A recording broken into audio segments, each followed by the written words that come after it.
Spoštovane gledalke, dragi gledalci, dobrodošli v novi epizodi oddaje Reflektor. Danes bomo osvetlili še eno tabu temo v cerkvi, razporočeni oziroma ločeni. Z mano sta dva gosta, gospa Marjana Gantar, ki je že 5 let ločena, in pater Andraž Arko, župnik v župniji Bežigrad. Hvala, da ste danes prišla. Lep pozdrav.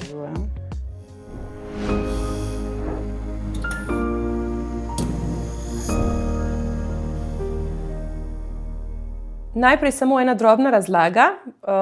Pogosto zadnje čase snemamo oddajo Reflektor na različnih lokacijah, gostujemo. Iz preprostega razloga, ker je naš studio oziroma njegova okolica trenutno v prenovi in zaradi hrupa ne moremo snemati v njem, se pa bomo čim prej, ko bo možno, spet vrnili v studio Reflektor. Andraž, midva, vsi smo se dogovorili, da se tikamo, kaj ne, ker smo podobnih let, se poznamo. Pater Andraž, povej mi, kakšne so tvoje izkušnje? Ali duhovniki v cerkvi, zdaj ti boš lahko govoril zase, ampak morda tudi na splošno lahko poveš kaj, a se dovolj nagovarja tiste, ki so razporočeni oziroma ločeni, ali je to neka stvar, ki se ji tudi duhovniki mogoče v svojih nagovorih malenkosti izogibajo?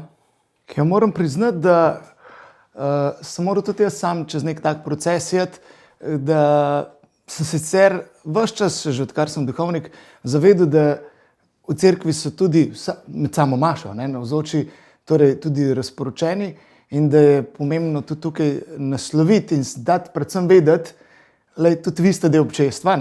Sem tudi moral sam dati nek tak proces čez, da sem si upal večkrat potem zmeraj bolj tudi o tem spregovoriti pa nagovoriti.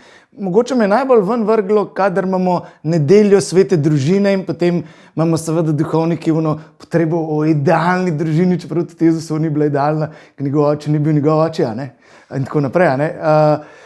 In je potem tukaj mogoče tista prilika, kjer se mi zdi, da je pomembno nasloviti tudi to širino, predvsem z zavedanjem, da smo vsi del občestva. Super. Marjana, si imela kdaj to izkušnjo, da ko se je govorilo o neki idealni družini, v kateri se katoličani pač radi pogovarjamo, torej mama, oče, oba poročena, otroci, čim več po možnosti, če zdaj o nekem takem idealu govorim, je bila to kdaj verjetno tudi bolečina, ko človek ne spada več v ta ideal oziroma iz nekega razloga mu več ne ustreza?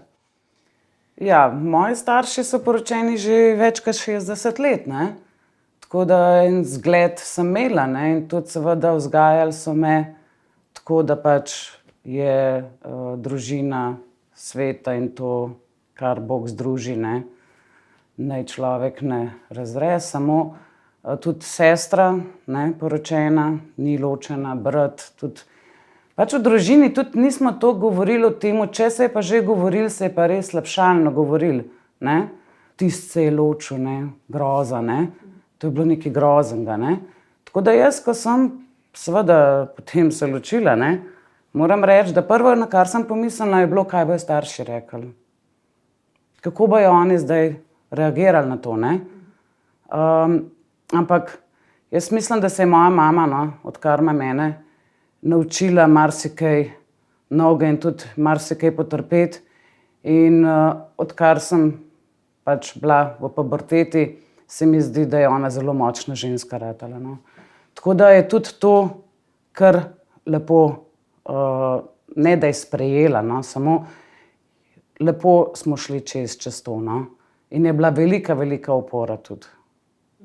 Ker je res toliko ena srčna ženska in toliko ljubeča, da brezpogojno ljubi. Tako da brez nje, pa seveda brez patra Andraža, tudi takrat, bi bilo to zelo težko. To mi je super, da si odprla to temo. Torej, veliko ti je pomenilo, da si že v svoji primarni družini, torej pri starših, dobila to odpuščanje oziroma da si čutila, da si vsem sprejeta, čeprav si storila nekaj, česar recimo v njihovih očeh verjetno prej ni bilo odobravano ali pa kakorkoli. Na kakšen način, si rekla, ti je tudi pater Andraž pomagal, se pravi, tukaj imamo en lep zgled duhovnika, ki je lahko nekomu, ki se loči ali pa razveže, v oporo. Na kakšen način si cenila to z njegove strani, tako bom rekla? Še preden sem se ločila, sem začutila, da nekaj ne štima, da se ta najin zakon, krši oziroma da pada.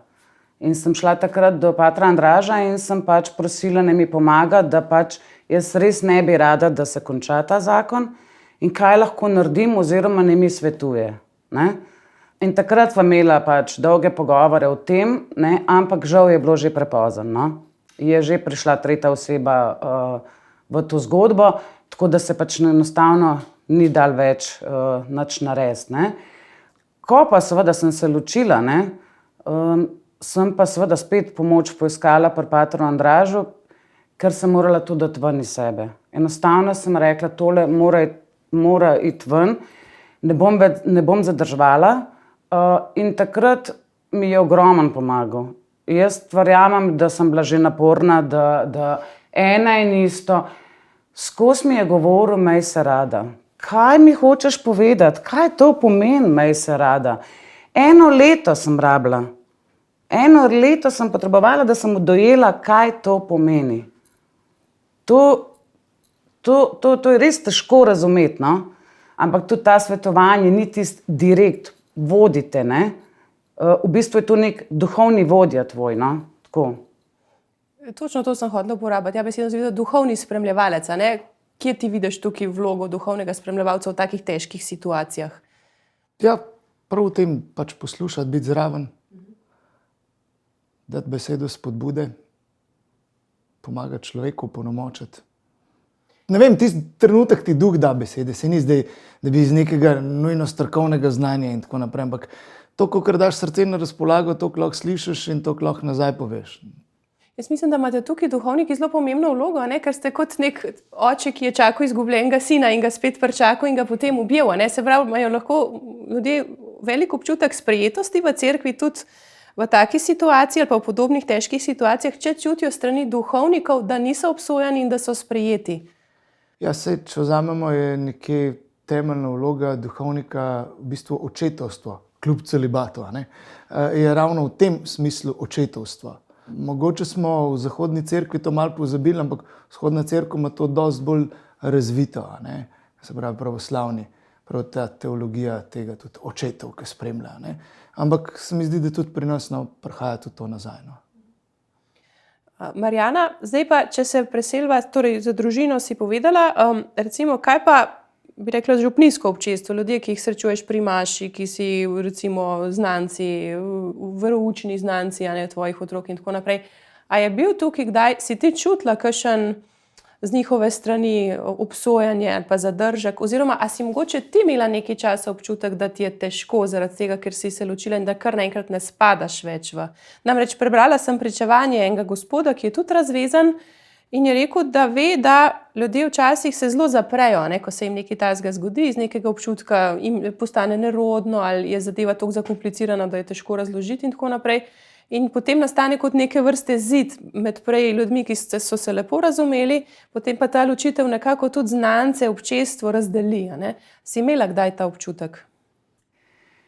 Ja, jaz nisem ravno tipična ločenka, to sem tudi patru Andražu rekla, ker moj bivši mož je živel, oziroma še vedno živi v Belgiji. Jaz sem živela v Sloveniji z otroci.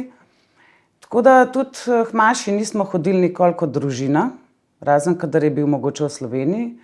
In me tudi niso navajeni bili, ne, kot mamo, ne, s 3 otroci, ki hodi seveda s celo družino, tudi z možem, ne, k maši. Tako da vedno so me videvali samo z otroci. Ne? In dejansko v začetku niti niso vedeli sploh, ne? Kar nekaj časa. Dokler, mislim, da sem eni povedala in je takoj rekla, a res? Ampak, a veš, da ti pa lahko izničiš ta zakon, ne? Da postane ničen, ne? Sem rekla, vem, ne? Ker so se tudi s patrom Andražem o tem pogovarjala, ne? Ampak da bi me po stran gledali zaradi tega, ne, nikoli. Res pa je, da sem si v bistvu, še ko sem bila poročena, zelo želela hoditi za koncem, ne. In tega pa nisem nikoli izkusila, niti ne bom zgleda, ne, ampak moja mama je hodila celo življenje za koncem, še zdaj hodi, ne. Moj oče star 91 let pa še vedno hodi za koncem, ne, za konjski skupini. No, takrat sem seveda si tudi sama želela, ne, pa ampak ker je mož živel tam, jaz tukaj tega nisva mogla.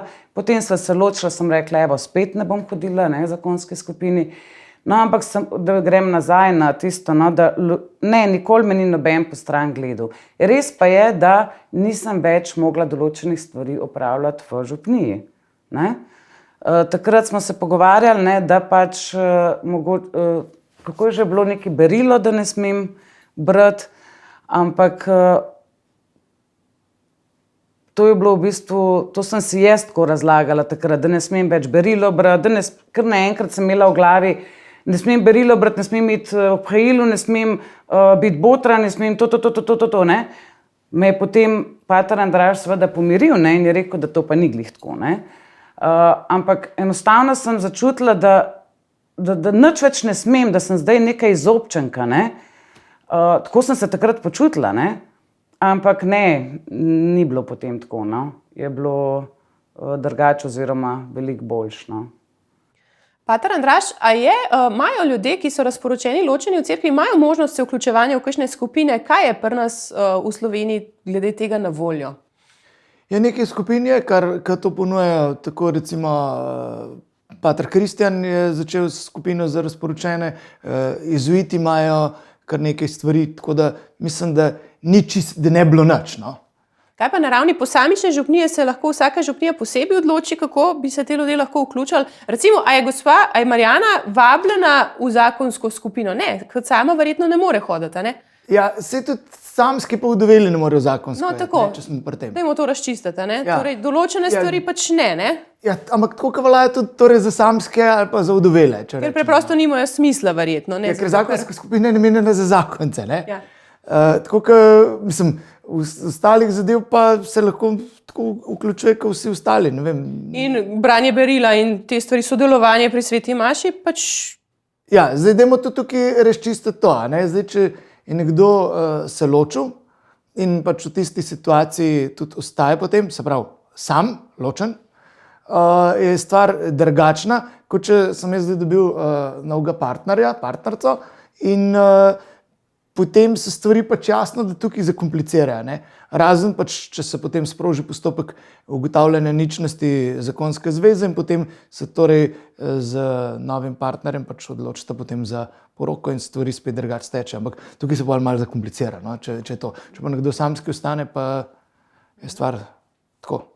Ok, to se mi sliši kar malo kruto, ne? Torej, zdaj te malo provociram, ne? Ampak razčistva določene stvari, ki pač gotovo se pojavljajo ta vprašanja.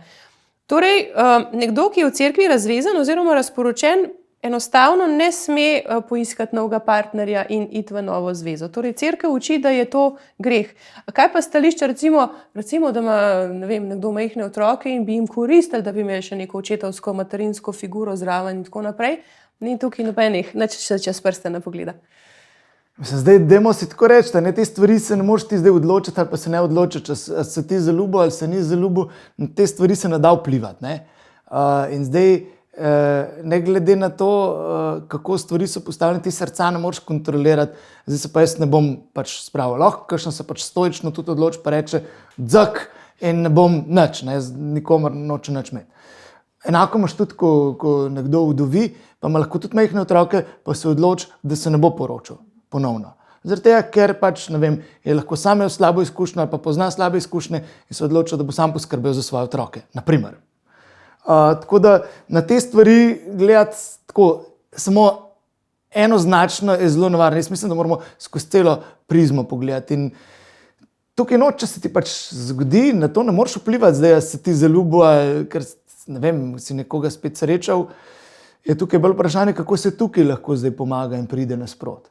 Ampak načeloma cerkev pa uči, da je pač zakon ostane, verjetno je to stališče zaščite zakona kot inštitucija, a ne? Zakaj cerkev pač pravi, da če se ločimo, ostanemo potem samski v tem, a ne? Že zaradi tega, ker je v osnovi obljuba, ki je bila dana, a ne? Tisti, ki ste se poročili, ste si obljubili, da si boste ostali zvesti, ne?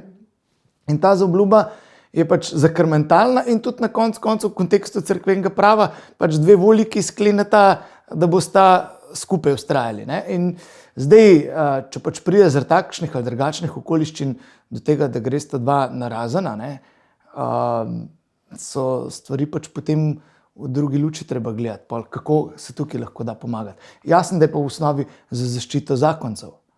Lahko se zgodi, ne, da kdo reče, ja, a pol zdaj te ničnosti, a ne, kakšen pač reče laično, reče, ja, cerkvena ločitev ne obstaja. Torej, samo obstaja postopek, sodni postopek, na podlagi katerega se lahko ugotovi, ali je bil zakon, ki je bil sklenjen, res sklenjen, ali je bil ničen, ali kaj takega, kar ga torej lahko izniči, anulira. To se pač ponavadi naredi v primerih, ko gre za to, da se lahko nekomu ravno v taki situaciji, ko je torej se že ločil, najdu nekoga, civilno ločil, najdu nekoga novega in bi si skupaj želela ustvariti zakon in družino in se na ta način skuša priti pravno pomagati, če so neki razlogi, ki lahko kažejo na to, da bi bil zakon, ki je bil prej, ničen, torej, da bi dokazali, da pač ni obstajal. Zdaj, v zahodni cerkvi, latinski cerkvi pri nas, imamo pač to, da temelji pač zakon na rimskem pravu in je pač sklenitev dveh pogodb, če rečemo, dveh oseb. Medtem ko vzhodna cerkev, pravoslavna, na te stvari mečkan drugače gleda in pravijo, da ljubezen umre. Kar pomeni, če je nekaj takega, kar jo izniči, ne samo, ker se jaz zdaj nisem več zaljubljen vate ali pa nič ne čutim več do tebe, ampak ko pride do stvari tudi, ki v resnici izničuje zakonsko obljubo, se pravi, ne vem, nasilje, zlorabe, prevare, če hočemo, ne? Vse to lahko v bistvu izniči sam zakon, no? In potem ima pač možnost tudi pravoslavju se še enkrat poročiti, pri čemer je ta zakon po njihovem vrednotenju nekako, bi rekel, neke nižje kategorije, če smemo tako reči. Ampak tako, tukaj zdaj imamo nevarnost, da gremo skozi neke pravne uzance, pa se skozi to perspektivo gledamo, se pravi nekako legalistično, ali gledamo na te stvari, kako v bistvu nekomu, ki se znajde v brodolomu, priti nasprot pa pomagati. In jaz mislim, da tudi papež Frančišek že od skoraj začetka svojega pontifikata nekako zastavil tudi tukaj, kako priti nasproti razporočenim. Prav s tem vidiki, kot si rekla, kje je njihovo mesto v občestvu in a se da tukaj karkoli pač stvari jeti naprej. Ker imamo pa probleme, ko je situacija zataknjena, nekaj se zatakne, ko nekdo ni mogel recimo ničnostne pravde dobiti, ker pač ni razloga bilo, ker se jih ni dal in je civilno še vedno poročen z nekom novim, cerkveno pa z nekom odprej. In tukaj pridemo do te težke situacije. Pa so lahko celo take zgodbe, ko je recimo res prvi zakon bil v tem smislu katastrofa, ker je bilo nasilje in vse mogoče noter, medtem ko tukaj zdaj ta drugi civilno sklenjen zakon je pa neki dovolj dobri varianti stekel. In bi si rekel človek, a zdaj pa to nima svoje vrednosti. Pa bo nekdo drug, ki bo poročen, pa bo rekel lahko, ne, ja, a zdaj pa s tem, kak se greste tele ničnostne tožbe, boste pa nas razvrednotili. Ja ne, sej, če tebi dobro laufa, zakaj te zdaj muči nekomu, ki se v stiski znajdu, se pride naprot? Sej s tem se ne razvrednot zakonov, a ne? Seveda. Dajva samo mogoče razložiti za nekoga, ki sploh ne ve, zakaj se gre. Torej, ničnost zakona je verjetno, se to ugotavlja, ampak si predstavljam, da so to neke dosti izjemne situacije. Torej, gre za neke okoliščine, ki so prispevale k temu, da zakon kot sklenjen ni bil veljaven. Jaz to prav razumem. Ja. In to so recimo verjetno neke take dosti tako, mislim, ni verjetno vsak zakon možno dokazati kot ničen, ne? Če se dva odrasla pri zdravi pameti nekako odločita, ali so te stvari bolj zapletene? Zdaj, pa ne bi rada šla zdravi pameti, ampak zdaj, če en sin zelo navezan na svojo mater in jo vsak dan kliče po telefonu, hodi k njej domov na kosilo in gospa mama, seveda, da boljš kuha, kot ta mlada in tako naprej, mislim, že nekaj kaže na to, a ne? Da ne govorimo lahko o zadevah, ko nekdo totalno nezrel vstopi v zakon, ker se pač samo na neki na hiter loto zadeve, ali pa, če rečemo, ker se je bilo treba poročiti, ne, zaradi otroka, ker se je reklo, v naš hiš pa nov pankrta, je rekel ata, pa se je bilo treba poročiti, ali pa karkoli. Mislim, to je cel kup stvari, ki lahko anulira, ampak o tem mislim, da pravnik Stanislav Slatenek dosti piše v svojih knjigah. Da bova komplicirala. Ja, tako, tam se da vse tole prebrati, pogledati, kaj so vse te, tudi, da o pravnem primeru da tudi potem konkreten primer, kako lahko to v praksi izgleda, no? Tako za čisto ponazoritev. Marjana, Ali je, mislim, zagotovo je bila to težka preizkušnja, ločitev in razveza. Pa me zdaj zanima, mogoče, če bi lahko izpostavila, kaj je bilo pri vsem skupaj tukaj tebi osebno najtežje, in po drugi strani, kje si pol videla tisto zeleno luč in začutila nekako tudi Boga skozi tako težko preizkušnjo, kot je razveza. Ja, jaz bom tako rekla v bistvu, no, jaz sem zelo odprt človek, tako da pri meni je težko najti kakšno tabu temo, no, ampak čeprav vzgajana sem bila pa čisto drugačna, ne, mi se o določenih stvarih nikoli nismo pogovarjali, ne, ampak recimo že kot majhna sem bila posvojena, to se pravi takrat sem bila zapuščena.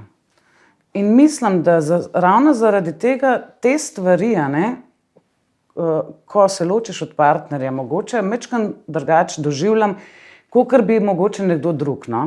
Mogoče bolj težko, mogoče bolj čustveno, bolj dramatično, bi temu jaz tudi rekla, no.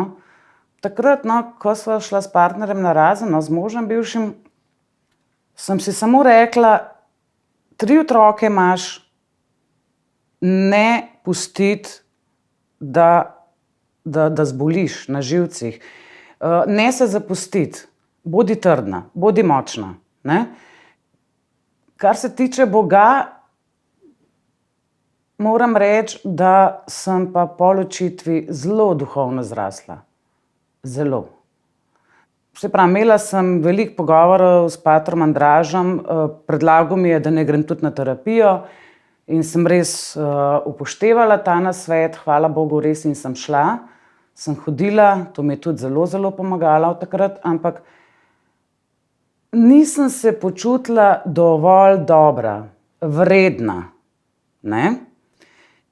Tukaj pa res moram reči, ker je pater Andraž govoril, mej se rada, ne, da mi je tudi res vcepil v glavo, da je Bog res poln ljubezni, da Bog ni maščevalen, da Bog ne obsoja takole, da je res ena velika sama ljubezen in da me mara tako, kakršna sem.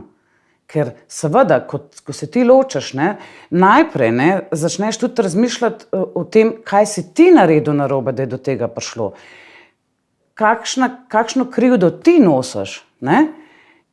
Seveda sem se tudi jaz krivila za določene stvari, ne, in potem seveda, se pravim, da ravno zaradi te ljubezni, ne, Božje, se mi zdi, da sem nekako sprejela tudi svoje napake, ne. Tukaj se mi zdi, da sva se pa z Bogom zelo povezala. Ravno takrat, enkrat, ko sem se ločila, sem šla v spoved in je bil ravno pater Špelič in je rekel, če se kdaj obrnem na Svetega Duha, ne, pa sem se prav zamislila, a na njega pa res ne, ne. Pa saj on tudi obstaja, ne. Čak malo, ne. Ker sem imela jaz težave namreč, ne. Jaz, ko sem molila Oče naš, je bilo zgodi se tvoja volja. Ne. Moja volja, kaj pa jaz vem, kakšna je njegova volja, ne. Tako da tudi potem, ko sem se pravim, obrnila na Svetega Duha, ne, ja, res, takrat sem prvič začutila, da sem predala se v njegove roke, ne, in ga seveda prosila, naj naredi tako, kakor on misli, da je najbolj zame. In sem mu začela zaupati, ne. To se pravi, sem šla stopničko višji, sem rasla. In ta stopnička višji je bila, da sem v svoje srce sprejela tudi pogovor s Svetim Duhom, no. Zelo lepo. Kako je bilo pa recimo z otroki, kako si njim razložila, torej ločila se bova, kako in na kakšen način z otroki zdaj se, ker ti si rekla, v tvoji družini ni bilo tega pogovora, ni bilo te debate, to je bil ene vrste tabu, verjetno imaš zdaj s svojimi otroki drugačen pristop, torej seveda v ločitvi govorite in me tudi zanima, kako govoriš z njimi o njihovem očetu, ker to je tudi nekaj, kar zakonce, ki so v stiski, a ne skrbi. Se pravi, da se ne bi zdaj otroci proti enemu, proti drugemu ekstra obrnili, nekako kako ohranjati to ravnotežje. Ja, to je bilo tudi vprašanje, ki sem si ga takoj postavila, kako bom zdaj govorila o njihovem očetu, ker seveda jaz sem bila nanj jezna, ne. To, da sem povedala novico, sem jo povedala direkt, izstrelila, ne. Potolažila sem jih, da se sicer ne bo nič spremenil, ne, ker še vedno bodo očeta videvali 4-krat na leto, tako kot so ga do zdaj. Ne? Prosti, kad te prekinjam, koliko so bili tvoji otroci stari, ko sta se vidva rešla? No. Bližan, zdaj so najstniki, torej koliko Zdaj so najstniki, no, to se pravi, po 10 so bili vsi stari. No? Najstarejša je bila 10, no, razen so pa tam 2 leti, let pa pol. No? Tako da takrat sem jim direkt povedala. In tudi ni bilo nekega hudega odziva. Ne? Res pa je, da lahko seveda to potlačijo. Ne? Ampak ker si jaz nisem želela, da to potlačijo, sem skozi hotela z njimi govoriti, kako se počutite. Ne? In to, da so mi na koncu rekli, mami, ti imaš večje težave, kot mi. Tako da nehi nas vsak dan sprašvati, čisto v redu smo, nismo ne prvi, ne zadnji, tako da vse je v redu. Na živce nam že greš, ko nas skozi sprašuješ, ne, kako se počutimo. Ne. Seveda, mene je skrbel, ne. Tako da tukaj smo se zmenili, ne. Ampak, kar se tiče pa, kaj govorimo o očetu, ne. Rekla sem, da jaz pa ne bom grdo govorila o očetu. In sem seveda same superlative govorila in krasno in vse, ne. Ampak, potem sem jaz temu že začela verjeti, da je pa on res maltene Superman, ne. In sem se začela počutiti krivo. Čak mal, ne. On je toliko krasen, ne. Kaj sem pa pol jaz, da je prišlo do tega, ne. Ne. Toliko super pa spet ni, ne. Tako da smo potem tole majčkeno omilila zadevo, ne. Nisem več toliko, ne, ga hvalila in kovala, ne, v nebo. Ampak sem pač čist normalno govorila, pač določene napake seveda je imel, ne. Tako kot jih imamo vsi, in seveda te napake sem tudi znala povedati. Ne. Seveda pa ne na tisti hud, grob način. No. Tako da ga lepo sprejemajo. Od začetka moram reči, da mogoče so bili malo jezni nanj, kar je normalno. Ampak potem z leti, no, moram reči, da imajo čist normalen odnos. No. Ne gojijo nobene jeze do njega, nobenega obsojanja ni iz nobene strani. Tako da tudi midva sva se nekako pomirila, no, da se tudi midva, če je treba, pogovarjava. No. Tako da, ja.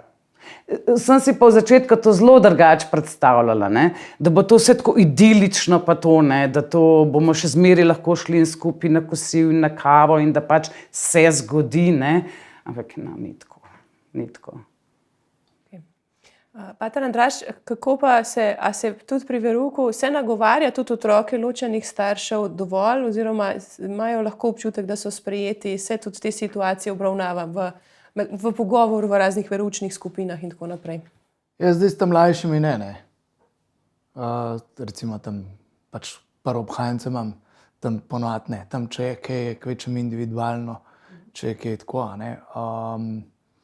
Pri bermancih pa, moram reči, ali pa tudi pri srednješolcih, ne nujno, kot bi rekel, eksplicitna tema, ampak ob določeni temi. Ali pa, ne vem, ko se govori tudi o zakonskem življenju ali pa čisto v družinah, da tudi to širšo perspektivo, da naenkrat, ko vidiš pač veroučence pred sabo, da veš, kar tudi veš, da pač niso povsod starši več skupaj, ne. In torej, ko imaš to perspektivo, da tudi, se pravi, in še to vključiš not, se pravi, tudi vi ste del tega, ne. Oziroma, bom rekel največkrat tako, ne, lahko je skozi to varianto, da človeka, ki je doživel to doma, se pravi, da sta starša šla narazen, strah, a bo njemu uspelo ali ne. In velikokrat, če mojima ni ratal, tudi meni ne bo ratal, ne. In se mi zdi, da je tukaj dobro to povedati, da vsak svojo zgodbo piše, ne. Tako, ponad skozi to perspektivo najbolj naslavljam. No. Super. Lahko jaz samo tukaj, da tudi pri pridigah ne pozabi na nas. No, Ne? to je fajn, ne? Da nas omeni, da se počutimo takrat res sprejete in takrat je meni res, jaz sem mu že milijonkrat rekla, da te njegove pridige so meni res hrana za cel teden. In ja, res pri teh pridigah ni to samo neka obnova pridige, ampak je to dejansko tista božja beseda v današnjem času, v današnjih razmerah, odnosih in ne pozabi, tudi na nas ne pozabi. Vse sliši, da smo tudi mi tukaj zraven, ne? nismo nekje od zadaj ali pa da nas ne omeni. Ne?